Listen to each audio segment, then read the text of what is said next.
Rương Sneha Sụp hiệp bộ rõ Xe tí bì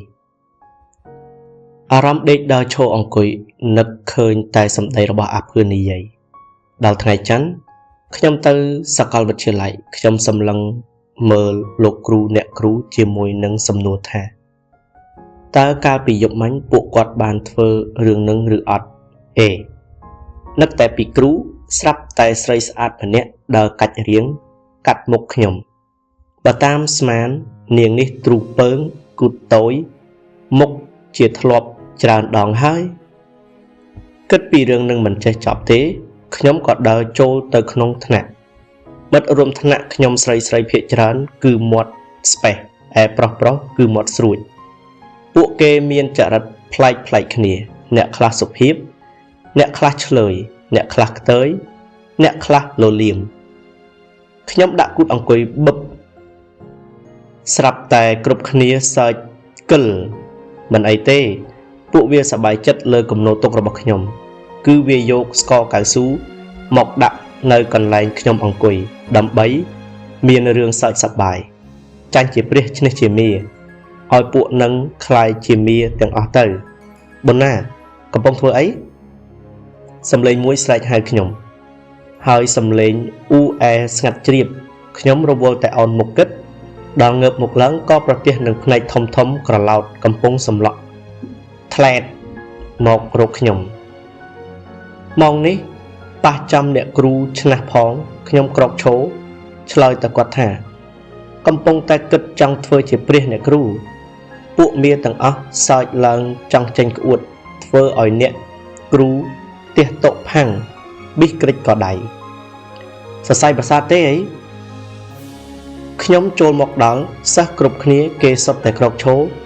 អូនឯងបែរជាតាំងសមាធិចង់ធ្វើជាព្រះខ្ញុំគ្មានខ្វល់នឹងការស្ដីបន្ទោសរបស់អ្នកគ្រូនេះទេហើយគិតក្នុងចិត្តថាឆ្នះចោះអ្នកគ្រូឆ្នះយ៉ាងណាក៏ចូលចិត្តអារឿងនឹងដូចតែគេឯងដែរអ្នកគ្រូនឹងស្គមស្វិតតែសំឡេងឮដូចមីក្រូធ្វើឲ្យសិស្សទាំងអស់ខ្លាចគាត់ជាងគេខ្ញុំអង្គុយយកដៃទល់ចង្កាស្ដាប់គាត់បង្រៀនគាត់សម្លឹងមើលចំមុខខ្ញុំញយណាស់ហើយនិយាយបបាច់បបោចឲ្យសិស្សប្រឹងកត់ឲ្យទាន់រួចនិយាយចុះនិយាយឡើងស្រាប់តែដល់ឈ្មោះលោកញុកថែមបណ្ដាលឲ្យខ្ញុំសើចប្រកាច់ប្រកិនម្នាក់ឯងទាល់តែគេនាំគ្នាមើលមកខ្ញុំជុំទឹះអ្នកគ្រូសម្លុតសួរខ្ញុំសើចស្អីមានរឿងអីបានជាសើចខ្ញុំក្រោកឈរឆ្លើយខ្ញុំសើចព្រោះអ្នកគ្រូនឹកឃើញយកឈ្មោះលោកញុកថែមមកនិយាយហាសំលេងសិស្សមួយថ្នាក់ក៏សើចឡើងធ្វើឲ្យអ្នកគ្រូមុខឡើងក្រហមដូចមុខមន់គោករោគនិយាយអ្វីក៏មិនចេញដល់ម៉ោងចេញទៅផ្ទះនិស្សិតចេញពីថ្នាក់ជាមួយសំលេងដូចខ្មុំចេញពីសម្បុកខ្ញុំដើរយឺតតែម្នាក់ឯងស្រីម្នាក់ជាមិត្តរួមថ្នាក់របស់ខ្ញុំដើរលឿនស្លេវហួរខ្ញុំរួចមិនដឹងគិតឃើញយ៉ាងម៉េចក៏ងាកមកលៀនអណ្ដាតដាក់ខ្ញុំខឹងឆេវចង់តែស្ទុះទៅខំអណ្ដាតនាងនឹងឲ្យដាច់តែខំទប់ចិត្តធ្វើជាព្រះមិនចេញស្ដីដឹងអីនាងនោះបោះសម្ដីមកខ្ញុំថាអេភាំងអញ្ចឹងមកពីចូលចិត្តជួយខ្លួនឯងជ្រុលពេកហើយយីនាងស្រីមាត់ដាច់នេះស្អីក៏និយាយអភិះជាងខ្ញុំជាប្រុសទៅទៀតខ្ញុំតបទៅវិញម៉េចចង់ជួយខ្ញុំម្ដងឯង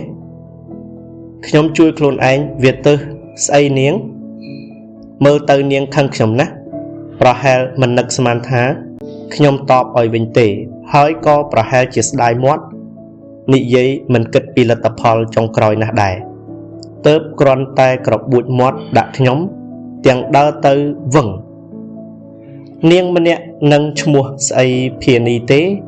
តែចូលចិត្តហៅពីក្រោយខ្នងនាងថាសោភានីនាងដើរជាមួយមិត្តភក្តិម្នាក់ឈ្មោះសំភីហើយខ្ញុំក៏គិតថាបើដាក់ត្រកូលឲ្យមឹងឲ្យខ្លាយជាមឹងសំភីពីរអ្នកគេនឹងចូលចិត្តពួកគ្នាតែម្ដង